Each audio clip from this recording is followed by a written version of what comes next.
turabasuhuje inshuti za Adeline Uwanyirawe abakunzi b'ijambo ry'Imana. Nababwiraga ko ubu ngubu mugiye kujya munkurikirana kuri Panuel TV show, aho tugiye kujya tunyuzaho ijambo ry'Imana, ubuhamya butandukanye, ndetse buri kintu cyose cyubaka ubwami ni ukuri aho ngaho kigiye kujya kihatambuka. Muzabona inshuti zitandukanye, muzahabona ba bantu bo kwifuzwa, kuko hari n'abantu utakwifuza mu buzima bwawe, ariko hari aho bazajya batambuka aho babazaniye ijambo ry'Imana.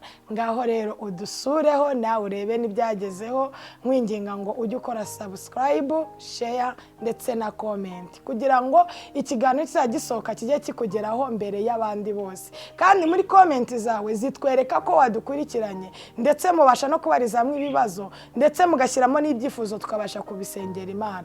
Imana yo mu ijuru rero ibahereza umugisha, ibakomeza. Ni Panuel TV, aho no tugiye kujya duhurira. Niba ushaka kumenya ubusobanuro